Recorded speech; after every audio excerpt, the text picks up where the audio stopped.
When did you realize how dangerous men can be? I was watching my 7-year-old's hair when I noticed the bald patches littered across his scalp. It's nothing, Dad, he said, covering them with his hands. Coach says real swimmers don't need hair anyway. The thing was, Seymour has mild cerebral palsy, so I wanted to make sure he was okay. I called Coach Retisha the next morning. Hey, this is James, Seymour's dad.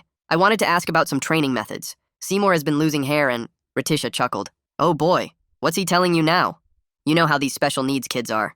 Always making excuses, looking for sympathy. That stung. He mentioned something about underwater training. Listen, his tone hardened. I swam Division 3. I've coached 3 state champions. I know the difference between real potential and kids using their conditions as crutches. He paused. If Seymour can't handle standard training, maybe he belongs in the adaptive program with the other quitters. Well, it was easier to doubt myself than believe a coach would hurt my son. So I just hung up. But the bald patches spread. Quarter-sized, then larger. Seymour started vomiting before practice, claiming it was just nerves. When I suggested taking a break from swimming, he panicked. No! Coach says I'm almost there, almost a real swimmer. At pickup on Friday, another dad pulled me aside. My kid says Retisha has been doing special sessions with certain swimmers, keeps them after practice. She saw him holding Seymour underwater with a stopwatch. The following Thursday, I got the call. Seymour had been pulled unconscious from the pool. By the time I reached the hospital, he was awake but on oxygen, his scalp visible through widening bald patches. The ER doctor pulled me aside, her expression grave. Mr. Crest, when we examined Seymour, we found water in his lungs. This isn't from today. There's evidence of repeated aspiration. Has he mentioned any unusual training? My stomach dropped. He takes swimming seriously. His cortisol levels are dangerously high. The hair loss is stress-induced alopecia. This child is experiencing severe chronic trauma. She studied my face. I was about to answer when Seymour, who I thought was sleeping, spoke up. Coach Retisha says different bodies need different limits. The room went silent. What do you mean? The social worker asked gently. Seymour's eyes stayed closed. Regular swimmers hold their breath for 30 seconds, but I have to do 2 minutes, sometimes more. Coach says my body needs to work harder because it's broken. My hands started shaking. Seymour, does Coach let you come up when you need air? No. He holds my shoulders down, says the fear will fix my brain, make the palsy go away. He times it. His voice was small. 2 minutes 37 seconds is my record. That's when everything went black today. The social worker was typing furiously. Seymour, how long has this been happening? Since September. Coach says by June I'll either be cured or I'll quit. Real swimmers get cured. I called the other parents that night. Their kids confirmed it. Retisha had been joking about drowning the weakness out, but everyone thought it was just tough coaching. They didn't know he was actually doing it to the kids he deemed defective. I went to the principal the next morning with everything. She sighed deeply. Coach Retisha has produced 12 state qualifiers. He's unconventional, yes, but results speak for themselves. Seymour is probably misunderstanding the training. He's deliberately drowning my son. Has he ever prevented Seymour from surfacing when truly in distress? Children often exaggerate when they find sports challenging. Maybe Seymour needs a program more suited to his limitations? The threat was clear. Push this, and they'd ban Seymour from regular swimming forever. With that on his record, no team would take him. I tried the police. The officer shrugged. Tough coaching isn't illegal. Did he physically harm your son? No? Then find a new swim program. The next afternoon, I watched practice from the viewing area. The other kids did normal drills while Seymour was pulled aside. Retisha held him underwater, checking his stopwatch. I counted 45 seconds, a minute, 90 seconds. Seymour's body started thrashing. 2 minutes. Only then did Retisha let him surface, gasping. That night, Seymour had a seizure. Back to the hospital. The neurologist was blunt. One more incident and he could have permanent brain damage. The repeated oxygen deprivation is causing neural inflammation. His coaches then remove him from the team.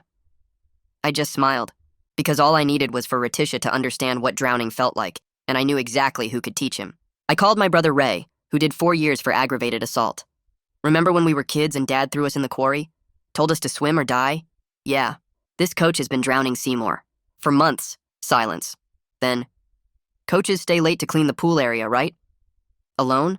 3 days later, Ray showed up with rope and a weighted belt. For demonstration purposes, he said, people learn better through experience. Just remember, Ray said as we walked toward the aquatic center, he needs to experience every second Seymour did. We're teachers now, too. The parking lot was empty except for 3 cars near the back entrance, and my legs felt heavy as we crossed the asphalt. Ray's gym bag hung from his shoulder, the weighted belt and rope inside making a dull clinking sound with each step. I could hear my own heartbeat in my ears, so loud I was sure Ray could hear it too. My phone buzzed and I checked it quickly. Hans's text confirming that Coach would be alone in his office until 9 doing paperwork. We had 2 hours before the night security sweep started. The aquatic center looked different at night. Darker somehow, with only a few lights on near the entrance. Ray touched my arm and nodded toward the back door, and we moved faster now, staying close to the building. The door was propped open with a small wedge, just like Hans promised. We slipped inside, and the smell of chlorine hit me so hard I almost gagged, my throat closing up. All I could think about was Seymour thrashing underwater while this man checked his stopwatch, counting seconds while my son's brain screamed for air. Ray's hand landed on my shoulder and squeezed. He leaned close and whispered that we stick to the plan, get the admission on camera, then get out before anyone gets seriously hurt. I nodded, but my hands were shaking. The hallway was quiet except for the hum of the pool filters, and we moved toward the equipment room where Hans said he'd be waiting. He was there, leaning against a storage locker, and his hands were shaking worse than mine. He showed us where he positioned 3 small cameras with clear views of the pool deck and shallow end, pointing to each one and explaining the angles. His voice was too loud and I had to tell him to keep it down. He explained the silent alarm button behind the lifeguard stand, how it would bring police in under 5 minutes. Then he made me promise again that we were just scaring Coach into confessing, not actually drowning him. I looked him in the eye and lied, saying of course that's all this is, just a scare tactic. Hans looked relieved, but I could see doubt in his face. We heard footsteps in the hallway and all 3 of us froze, barely breathing. It was just Hans doing his normal rounds, the sound echoing off the tile walls. Through the window, I could see Coach at his desk in the office, reviewing what looked like practice schedules, a coffee cup next to his elbow. Ray pulled out the rope from his bag and tested the knots, tugging hard to make sure they'd hold. I watched him work and tried to remember why we thought this was a good idea, instead of just letting the system handle it. The system already failed, I reminded myself, thinking about the principal's threat to exile Seymour to the adaptive program forever. I thought about the police officer who shrugged and called attempted murder tough coaching. Ray looked at me and nodded toward the office, asking quietly if I was ready. I realized there was no version of tonight where I didn't become someone different from I was this morning, someone who breaks into buildings and threatens people. We waited in the equipment room, watching through the small window. Coach stood up and stretched, then walked toward the pool deck carrying a testing kit. Ray moved first, fast and quiet like he'd done this before, circling around through the locker room to come up behind him. I went the other way, stepping onto the pool deck from the main entrance. Coach saw me and his whole face changed, going hard and angry. He asked what the hell I was doing here after hours, his voice sharp. I told him we needed to talk about what he did to my son. He laughed, and said Seymour quit because he couldn't handle real training. He said kids with disabilities always make excuses, always looking for sympathy instead of pushing through. Ray stepped out of the shadows behind him and Coach spun around. His confidence cracked when he saw Ray's size and the look on his face. He started backing up toward the pool edge, his testing kit forgotten on the deck. Ray told him to sit down and Coach refused, puffing up his chest and saying he was calling security. His hand was shaking when he reached for his phone in his pocket. I knocked it out of his grip before he could dial, and it skittered across the wet tiles and splashed into the pool. Coach's eyes went wide as he watched it sink, and I could see him realizing that no one was coming to save him. We made him sit at the shallow end, his legs dangling over the edge. I pulled out Seymour's notebook from my jacket, the one where he logged all his underwater times. I started reading them out loud while Coach kept saying I was misunderstanding the training methodology, that I didn't understand competitive swimming. When I got to the last entry, 2 minutes, 37 seconds, and everything went black, my voice cracked. Ray grabbed Coach's shoulder and asked how that was training instead of torture. Coach tried to stand up and Ray pushed him back down, not rough but firm, just enough pressure to keep him seated. I could see Coach starting to panic the way Seymour must have panicked, his breathing getting faster. I told him we were going to help him understand what my son experienced. Ray pulled out the weighted belt from the bag, and Coach's face went white. He started talking fast, saying he never meant to hurt anyone, that it was all a misunderstanding. Ray pulls the weighted belt from his bag and moves behind Coach, who's still sitting at the pool edge with his feet dangling in the water. Coach tries to stand, but Ray puts a hand on his shoulder and holds him down, not rough but firm enough that Coach understands he's not going anywhere. Ray wraps the belt around Coach's waist and starts fastening the buckle, and that's when Coach really starts talking, words coming fast like he thinks if he explains enough, we'll understand. He says he was trying to push past mental blocks, that fear is what keeps disabled kids from reaching their potential, that if he could just break through that barrier, Seymour would be stronger. I watch him talk and feel my hands shaking because he actually believes this. I ask him if Seymour reaching his potential was worth giving him seizures, worth the permanent trauma the neurologist warned about, worth my son losing patches of hair from stress. Coach goes quiet then, his mouth still open like he wants to keep explaining but suddenly has no words left. Ray finishes with the belt and tugs it to make sure it's secure, and Coach looks down at it like he's only now understanding what we're doing here. We tell him to get in the pool and Coach looks between us, calculating something in his head. He's a big guy, used to being the authority, and I can see him trying to figure out if he can fight his way past both of us. Ray must see it too because he steps closer, blocking the path to the exit, and Coach's shoulders slump. He slides into the shallow end, the water only coming up to his waist, and the weighted belt pulls at him even in the shallow water. Ray tells him to take a deep breath, and Coach's whole face goes white. He starts begging then, saying he'll admit everything, he'll resign, he'll do whatever we want. Just please don't do this. His voice cracks on the last word, and I think about Seymour's voice cracking when he told the social worker about the 2 minutes 37 seconds. I think about my son thrashing underwater while this man checked his stopwatch, and I feel nothing when Coach begs. I point to the spots where Hans positioned the cameras, 3 different angles covering the pool deck and shallow end. I tell Coach to admit it to the cameras then, and his head whips around looking for escape routes, looking for someone to help him. He starts talking again, but different now, using official language about established training protocols for adaptive athletes, saying the underwater work was about building mental toughness. Ray cuts him off and tells him to stop lying, or we'll show him exactly what Seymour felt, and Ray's hand moves to Coach's shoulder like he's ready to push him under. Coach's eyes go wide and he holds up his hands, and I can smell the chlorine mixed with his fear sweat. That's when Coach breaks completely. Words start tumbling out about how he genuinely believed the stress would rewire Seymour's brain, that he'd read studies about neuroplasticity and extreme conditioning. He admits holding Seymour down past the point of panic, admits ignoring the thrashing, admits thinking the seizure was just Seymour being dramatic instead of a medical emergency. He's talking to the cameras now, not to us, like he's trying to explain to some future audience why he did what he did. I feel Ray tense beside me, and I know my brother is hearing every word, cataloging every admission. Coach says he thought if he could just push hard enough, Seymour's brain would adapt, the palsy would improve, and he'd become a real swimmer. The way he says real swimmer makes my stomach turn because I hear what he really means, that kids like Seymour aren't real unless they're fixed. I ask about the other kids, and Coach hesitates, his eyes darting away from the camera. Then he admits there were 3 others over the past 2 years, other kids with disabilities he put through what he calls enhanced protocols. He's crying now, tears mixing with pool water on his face, saying he thought he was helping them. He tells us his own coach used similar methods when he was young, and it made him a Division III swimmer. Like that justifies everything. I realize he actually believes this insane logic, that he's convinced himself torture equals training. He keeps saying he wanted to prove disabled kids could be champions, that he was trying to give them opportunities, and I want to ask him if opportunities usually involve holding children underwater until they seize. Ray asks if his coach held him underwater until he seized, and Coach goes completely quiet. I watch his face and see the exact moment he understands something he's never let himself see before, that what was done to him was abuse that he then passed on to kids like Seymour.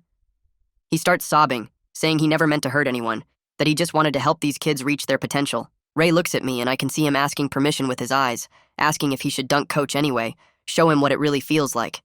Part of me wants to say yes, wants Coach to experience that panic and helplessness, but I'm about to tell Ray to stand down when I hear something. The sound comes from across the pool deck, near the lifeguard stand where Hans is positioned.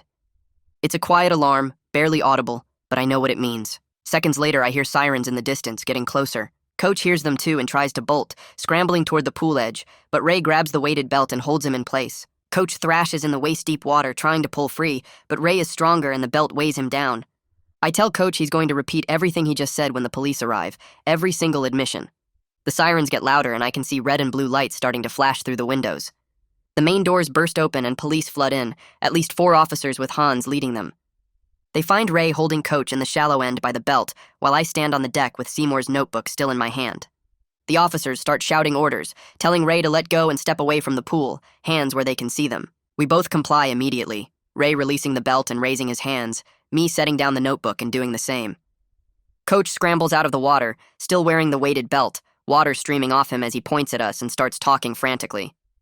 One officer helps Coach while another 2 approach us, and a 4th officer starts looking around the pool deck. I see him spot the rope and bag we brought, and he calls over another officer who starts taking photos. Hans gives his statement to the first officer on scene, explaining he heard a disturbance and called for help. He's careful not to mention letting us in or positioning the cameras, playing his role perfectly as the concerned assistant manager who just happened to be doing his rounds. The officers separate us for questioning, putting Ray near the equipment room, me by the viewing area, and Coach in the office. I can see Coach talking frantically to one officer, his hands gesturing wildly, probably claiming we assaulted him and tried to drown him. Another officer bags the rope and weighted belt as evidence, sealing them in plastic bags and labeling them carefully. A 3rd officer is photographing everything, the pool deck, the shallow end, even Seymour's notebook that I set down. They take us to the station in separate cars. Ray goes in one patrol car, I go in another, and I watch through the window as they load Coach into a 3rd car, still wet and shaking. At the station, they put Ray and me in different interrogation rooms, small windowless spaces with metal tables and uncomfortable chairs. I spend 3 hours repeating the same story to a detective who looks tired and skeptical. I tell him about confronting the coach who tortured my son, about the months of abuse, about the system that protected the abuser instead of the victim. The detective asks why I didn't let the system handle it, and I tell him I tried the system. I went to the principal who threatened to exile Seymour from regular swimming. I went to the police who shrugged it off as tough coaching. I watched my son have a seizure while everyone told me I was overreacting. The detective writes everything down, but his expression doesn't change, and I know how this looks. 2 men with rope and a weighted belt confronting someone at night. I can hear Ray's voice through the wall between interrogation rooms, louder than mine, and I'm terrified he's going to take full blame to protect me. The detective slides 3 photos across the metal table, showing the weighted belt, the coiled rope, and a wide shot of both items laid out on the pool deck. He taps the belt photo with his pen and asks what exactly we plan to do with these items. I tell him we wanted to scare Coach into admitting what he did to my son, make him understand how it felt, get a confession on camera. The detective writes that down and asks if we plan to actually drown him. I say no, just scare him enough to tell the truth, but I can hear how weak that sounds even as I'm saying it. He asks why I didn't just report the abuse through proper channels, and I feel my jaw clench. I tell him I tried proper channels, went to the principal who threatened to ban Seymour from regular swimming, went to police who said tough coaching isn't illegal, watched my son have a seizure while everyone told me I was overreacting. The detective's expression doesn't change, and he asks if I understand that taking the law into my own hands is also illegal. I tell him apparently it's illegal to protect your kid, but perfectly legal to hold him underwater until he seizes. He closes his notebook and says someone will be back to process the charges. I sit alone in that little room for another hour, listening to Ray's voice through the wall getting louder, and I know he's trying to make it sound like this was all his idea. A different officer finally comes in and tells me they're charging both of us with trespassing, assault, and unlawful restraint. He reads me my rights again, even though I was already read them at the pool, and I'm trying to figure out how bail works when I hear a familiar voice in the hallway. Baker walks into the room looking tired and disappointed, his tie loose and shirt wrinkled like he got dressed in a hurry. He tells the officer he's representing both defendants and asks about bail. The officer says the detective is recommending we be released on our own recognizance given our ties to the community and the fact that the victim isn't seriously injured. Baker nods and says he'll guarantee we appear for arraignment. 20 minutes later, Ray and I are walking out of the station into the parking lot where Baker's car is waiting.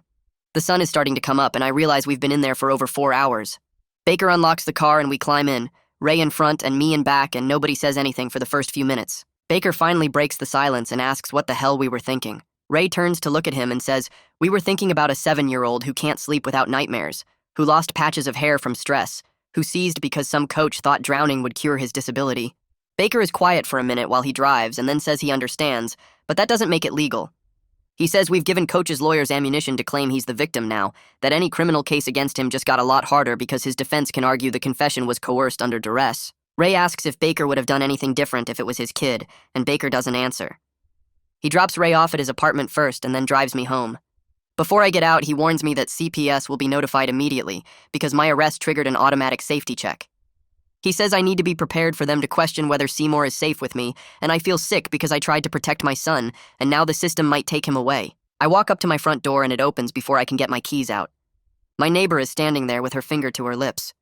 She whispers that Seymour woke up from a nightmare around midnight and couldn't get back to sleep, so she came over to sit with him.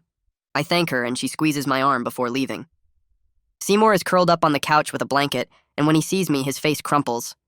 He asks if I'm okay, and I realize my son is trying to comfort me when it should be the other way around. I sit down next to him and pull him close and tell him everything's going to be fine, even though I have no idea if that's true. He falls asleep against my shoulder, and I don't move for the next 2 hours. The doorbell rings at 8 in the morning, and I know who it is before I open the door. A woman in her 40s with a briefcase introduces herself as Karina from CPS and says she needs to do an emergency home visit. Her expression is serious but not unkind as she explains that my arrest triggered an automatic safety check.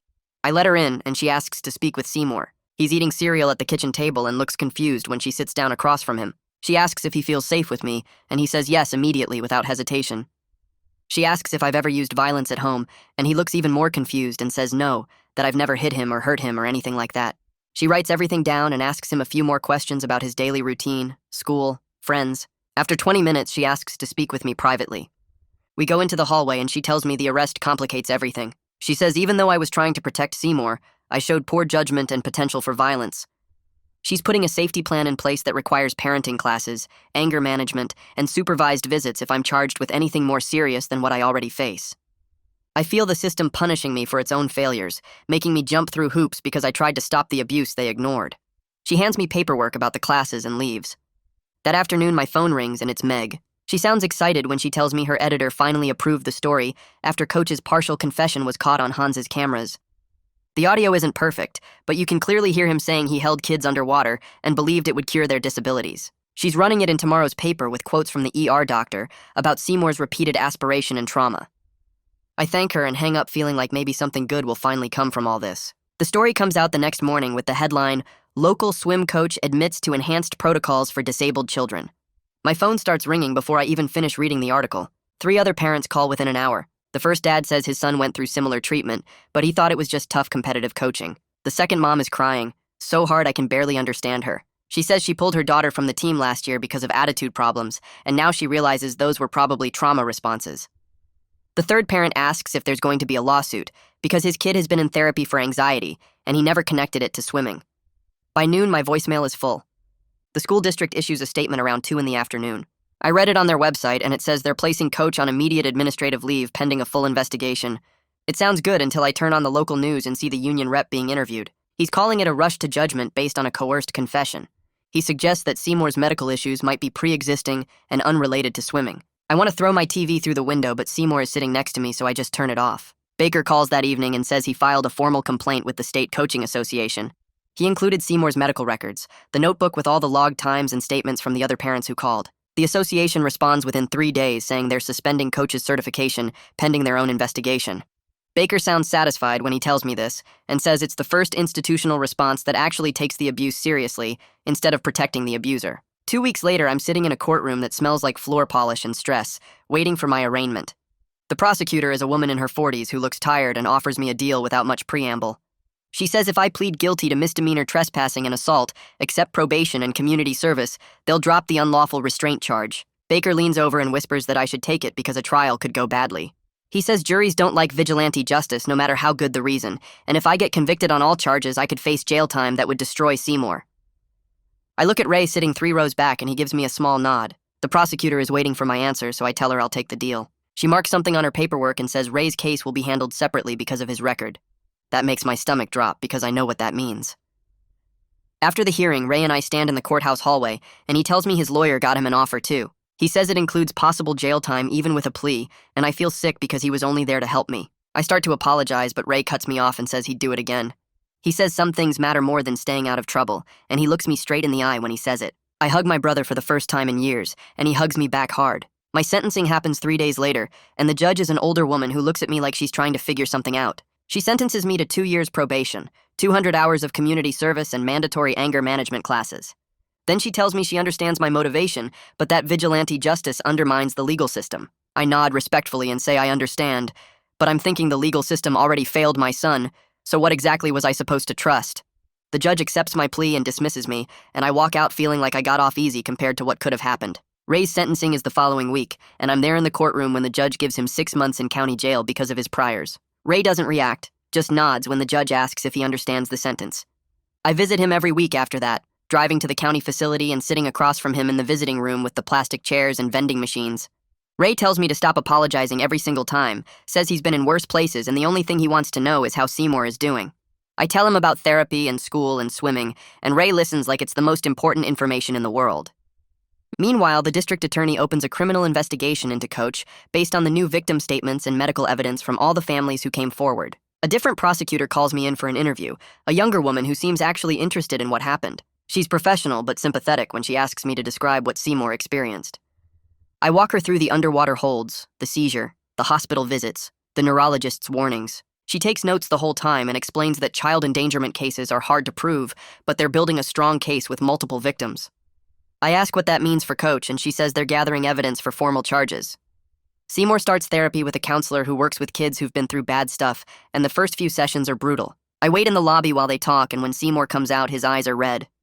The therapist tells me later that he keeps blaming himself for not being strong enough, for not handling the training better. She says it's normal for abuse victims to internalize responsibility. Over the next week, she works on helping him understand that adults are supposed to keep kids safe, not the other way around.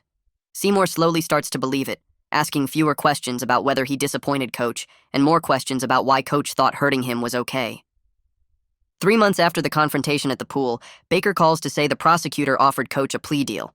The deal is 4 counts of child endangerment, a suspended sentence with 5 years probation, mandatory counseling, and a permanent ban from coaching minors. Baker says Coach's lawyer tried to negotiate for less, but the prosecutor told him to take it or face trial with more victims ready to testify. I ask when we'll know if he takes it, and Baker says probably within a week. 5 days later, Baker calls again and says Coach took the plea. I'm in the courtroom when Coach stands up to allocute, admitting in flat legal language that he used training methods that endangered the health and safety of minor athletes in his care. He doesn't look at me or any of the other parents. His voice is steady and empty, like he's reading a grocery list. It's not the full confession I wanted, not him saying he held kids underwater until they seized, but watching him accept responsibility in front of a judge feels like something. The prosecutor tells me the sentencing hearing is scheduled for 2 weeks later and asks if I want to give a victim impact statement on Seymour's behalf. I say yes immediately. I spend the next 2 weeks writing and rewriting the statement, trying to explain what it's like to watch your child's hair fall out from stress while adults tell you you're overreacting. I write about the seizure and the bald patches and the nightmares that still wake Seymour up. I write about the neurologist's warning that one more incident could cause permanent brain damage.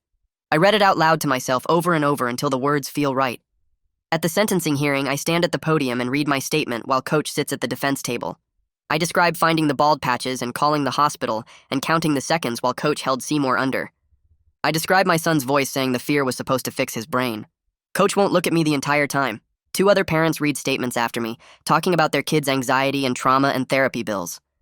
One dad's voice breaks when he describes his daughter's nightmares about drowning. The judge listens to all of it, and her expression gets harder with each statement. When the last parent finishes, the judge looks at Coach for a long moment before she starts talking about his sentence. The judge looks directly at Coach, and her voice gets cold as she tells him she's sentencing him to the maximum allowed under the plea agreement. 5 years probation with strict conditions, including staying away from all youth sports facilities and registering with the state's child abuse registry. She says his belief that he was helping these children makes his actions more disturbing, not less, because it shows a complete lack of understanding about the harm he caused. I feel something small but solid click into place in my chest. Not satisfaction exactly, but a sense that someone in authority finally sees what he did. Coach keeps his head down and doesn't look at anyone as the bailiff explains the registry requirements and probation conditions. Outside the courthouse, Baker tells me he's filing a civil lawsuit against the school district today for negligent supervision and failure to protect students. He's naming the principal specifically for her dismissive response when I reported the abuse. I ask if we have a real case, and Baker says the district's own policies required them to investigate, and they chose to protect the coach instead. Within a week, the district's insurance company reaches out asking about settlement, which Baker says means they know they're liable and want to avoid a public trial. The settlement negotiations drag on for 2 months with lawyers exchanging offers and counteroffers while I try to focus on Seymour's therapy and my probation requirements. Baker calls every few days with updates about their latest offer, and eventually they reach $200,000 to cover Seymour's medical expenses, therapy, and future educational needs. Baker says we could push for more at trial, but the certainty and speed of settlement means Seymour gets help now, instead of years from now when a trial finally ends. I think about it for a day and tell Baker I'll accept if they agree to implement new safety protocols.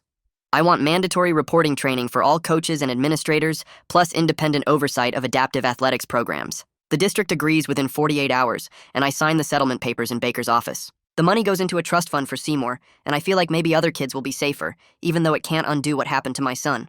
6 months after the confrontation, I finish my parenting classes and complete my probation check-ins without any problems. Karina from CPS shows up for a final home visit and tells me she's closing our case. She says privately that she's seen way worse parents than someone who went too far protecting their kid. The relief of not having CPS supervision hanging over us feels enormous, like I can finally breathe normally instead of constantly worrying they'll take Seymour away. That same week, Seymour asks about swimming again, not with a team but just for fun. I'm terrified, but his therapist says reclaiming positive experiences with water could be healing for him. We spend 2 weeks researching programs and find a therapeutic recreation center with a gentle instructor who works with kids recovering from trauma. The instructor's name is Marie, and she meets with us before the first session to understand what Seymour went through. She promises they'll go at his pace with no pressure, and Seymour agrees to try 1 session. The first session is hard, and Seymour panics when Marie asks him to put his face in the water. His whole body goes stiff, and he backs away from her toward the pool edge. Marie stays calm and patient and tells him they can just play in the shallow end today. They spend the whole hour playing with foam noodles and floating toys without going underwater once. Seymour comes out exhausted, but tells me he wants to try again next week. I'm so proud of his courage I almost cry in the parking lot, but hold it together until we get home. 4 months after his sentencing, Ray gets released from county jail with good behavior credit. Seymour and I are waiting at the jail entrance when Ray walks out carrying his property bag. Seymour runs to him and Ray picks him up and spins him around while Seymour laughs. Seymour tells Ray he's his hero, and Ray looks at me over Seymour's head with an expression I can't quite read, something between pride and sadness. Later that night, after Seymour goes to bed, Ray and I talk about whether we'd do it differently. Ray says no because the system wasn't going to save Seymour, and someone had to act. I say maybe yes because we almost made things worse and could have lost everything. We agree to disagree, and Ray says the only thing that matters is Seymour is safe now. I realize my brother understands love and protection better than I ever gave him credit for, even if his methods are questionable. 6 months after everything started, Meg Wright calls to say she's doing a follow-up story about the policy changes and the other victims who came forward. She wants to interview me about the whole experience, and I agree to meet her at a coffee shop downtown. I talk about how broken the system is when parents have to choose between trusting institutions that fail their kids or taking dangerous action themselves. Meg asks good questions about what needs to change, and I tell her about mandatory reporting requirements and independent oversight. The story runs the following Sunday with quotes from me and 2 other parents, plus details about the new district policies. The story sparks conversations in the comments section and on local parent forums about youth sports accountability and how to protect kids from abusive coaches. 2 months later, I get an email from a state representative asking if I'd be willing to testify about a new bill requiring background checks and abuse prevention training for all youth sports coaches. The bill was inspired partly by Seymour's case and other similar incidents that came to light after the news coverage. I agree immediately because if my family's nightmare can prevent even one other kid from going through what Seymour did, then maybe it means something. The committee hearing is on a Tuesday morning at the state capitol, and I take the day off work to drive there.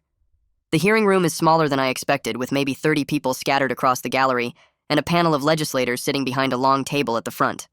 When my turn comes, I walk to the microphone and tell them about finding the bald patches, about the hospital visits, about the seizure that almost caused permanent brain damage.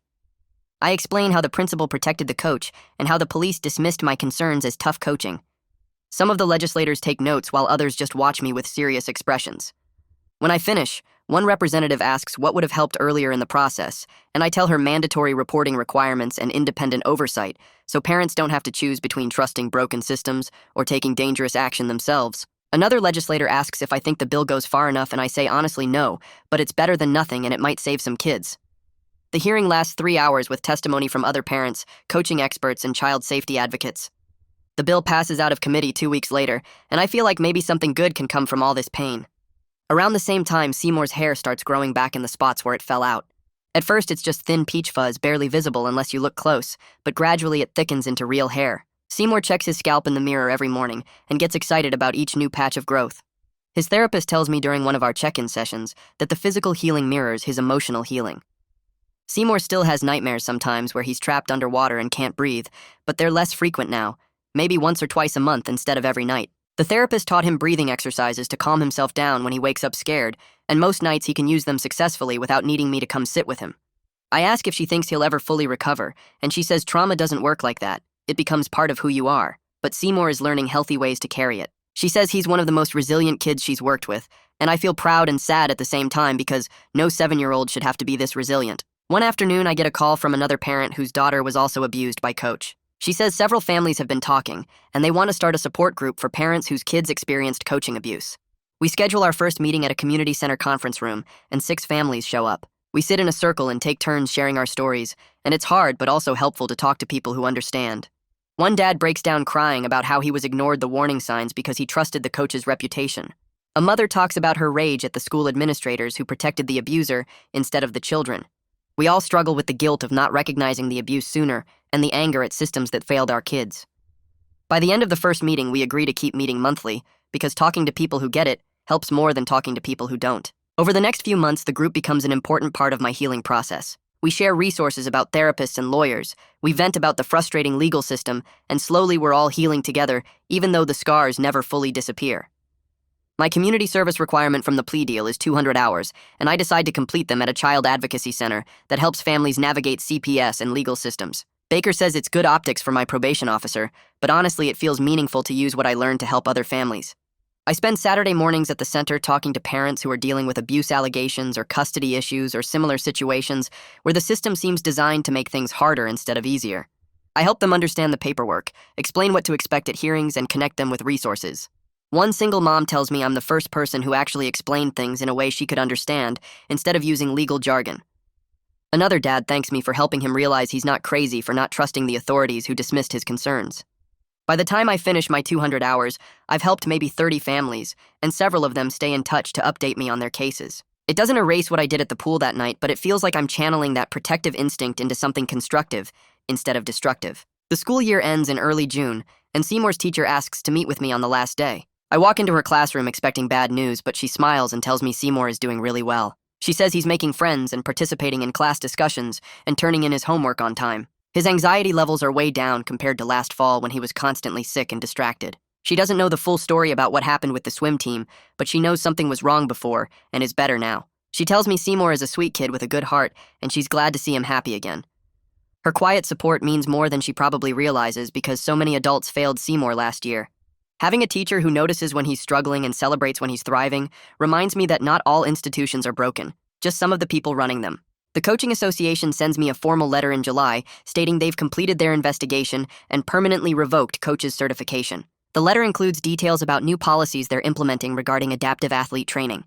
The policies specifically prohibit extended breath-holding exercises, underwater restraint, and any training methods that cause physical distress beyond normal athletic exertion. Coaches working with disabled athletes now need additional certification in adaptive sports methodology and regular supervision. The association also establishes a confidential reporting system where athletes can report concerning coaching behavior without fear of retaliation. None of these changes bring back what Seymour lost or erase his trauma, but they might protect future kids from going through the same thing. I file the letter in the folder with all the other documentation from this nightmare because someday Seymour might want to see that his suffering led to real changes. Ray calls me in August to say he got a job at a construction company whose owner specifically hires people with criminal records. The owner believes in second chances and gives ex-cons opportunities to prove themselves. Ray sounds proud when he tells me about it and says he's been showing up on time every day and staying out of trouble. He asks if he can come over for dinner that week, and I say, of course, you're always welcome. Ray starts coming over every Wednesday night, and Seymour lights up when he arrives. They play video games together, and Ray helps Seymour with his math homework and tells him stories about the construction projects he's working on. Watching them together, I realize how grateful I am that my son has another adult in his life who would do anything to protect him. Ray made mistakes and paid for them, but his love for Seymour never wavered. Family is complicated and messy, but it's also the people who show up when things get hard. A year after the confrontation at the pool, my probation officer schedules a review meeting. She tells me I've had perfect compliance with all probation requirements, completed my community service hours, attended every anger management class, and shown genuine remorse and rehabilitation. She says she's recommending early termination of my probation to the judge based on my record. The hearing is scheduled for 2 weeks later, and I dress in a suit and show up 30 minutes early. The judge reviews my file and asks me a few questions about what I've learned and how I've changed. I tell her honestly that I learned the system is broken, but that doesn't give me the right to break it further, that I should have kept fighting through proper channels, even when it felt hopeless. She grants the early termination, and I walk out of the courthouse feeling lighter than I have in months.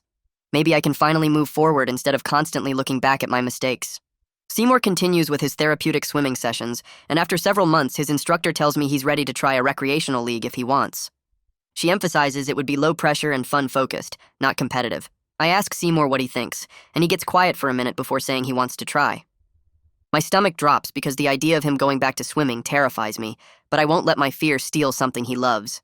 I sign him up for a recreational league at a different community center with completely different coaches and a reputation for being supportive rather than intense. The first practice is in September, and I stay in the viewing area the whole time watching like a hawk. The new swim program is everything the old one wasn't. The coaches focus on proper technique and personal improvement instead of winning. They set reasonable goals and celebrate effort as much as achievement. Kids laugh and splash and play games between drills instead of being pushed past their limits. Seymour makes friends with another boy who also has cerebral palsy, and they practice together and cheer each other on. After the first few sessions, Seymour tells me swimming is fun again, and I realize this is what youth sports should have been all along. Not about producing champions or proving anything, but about kids enjoying movement and building confidence and making friends. Watching Seymour dive into the pool without fear, watching him surface with a smile instead of gasping for air, I finally believe that maybe we're going to be okay. A few weeks after Seymour's first successful swim session, an envelope arrives from a law office I don't recognize. Inside is a formal letter from Retisha's probation officer explaining that as part of his probation requirements, he wants to write an apology letter to our family. The letter asks if I'm willing to accept it, noting that I have every right to refuse and it won't affect his probation status either way. I put the letter on the kitchen counter and stare at it for 3 days, picking it up and putting it down, unsure what I want. Part of me wants to throw it away and never think about that man again, but another part wonders if Seymour might want to read it someday when he's older and trying to make sense of what happened to him. I talked to Seymour's therapist about it during my own session. She suggested I come in occasionally to process everything.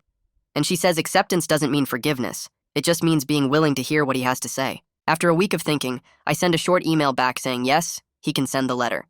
2 weeks later, a thick envelope arrives with Retisha's return address on it. I wait until Seymour is at a friend's house before I open it, not wanting him to see my reaction if it's awful. The letter is 4 pages long, handwritten in careful block letters. He starts by taking full responsibility for what he did, no excuses or justifications, just a flat statement that he hurt children under his care and that nothing makes that okay. Then he writes about his own coach when he was young, a man who used similar methods and told him the pain would make him stronger. He never questioned it because he made Division III, so he thought it worked, thought that's just what tough coaching looked like. He writes that he never processed his own trauma, never understood that what happened to him was abuse, so he just replicated it thinking he was helping kids the way his coach helped him. The letter goes on to describe the therapy he's doing now, learning about trauma and how abuse gets passed down when people don't deal with their own pain. He says he's starting to understand the harm he caused, not just physically, but emotionally, and that he'll spend the rest of his life trying to make sense of how he convinced himself that hurting kids were helping them. The last page is directly to Seymour, though he knows Seymour might never read it. He apologizes for making him feel broken, for treating his cerebral palsy like something that needed to be fixed through fear and pain. He says Seymour was never broken, that he was a brave kid who deserved a coach who built him up instead of tearing him down. It's more accountability than most abusers ever offer, and while it doesn't fix anything or change what happened, I fold it carefully and put it in a file with Seymour's other important documents. Maybe he'll want to read it someday. Maybe he won't. But at least it'll be there if he needs it. Baker calls a few days later saying the settlement is finalized and ready for signatures. We meet at his office and he walks me through the paperwork, explaining how the trust fund works. The money is set up so Seymour can access it for education, medical needs, and therapy for as long as he needs it. There are provisions for ongoing mental health care, physical therapy if his cerebral palsy requires it, and educational support if he needs accommodations in the school. Baker made sure the fund is structured so it can grow over time, giving Seymour resources well into adulthood. The money can't undo the trauma or give back the months of fear, but it means Seymour will have support to heal and succeed, no matter what he needs. I sign the papers and Baker shakes my hand, telling me I did good by my son even when everything was falling apart. On the way home, I stop by the school district office to pick up a copy of their new safety protocols. The woman at the desk hands me a thick binder, explaining that all coaches now have to complete abuse prevention training. Athletes have access to anonymous reporting systems, and kids in high-pressure sports programs get mandatory mental health screenings twice a year. She mentions casually that the principal who was at Seymour's school got transferred to a district office job handling paperwork and facilities management. It's not justice, not really, but at least she's not making decisions about kids' safety anymore. I flip through the binder in my car and see sections on recognizing coaching abuse, supporting athletes with disabilities, and creating safe team environments.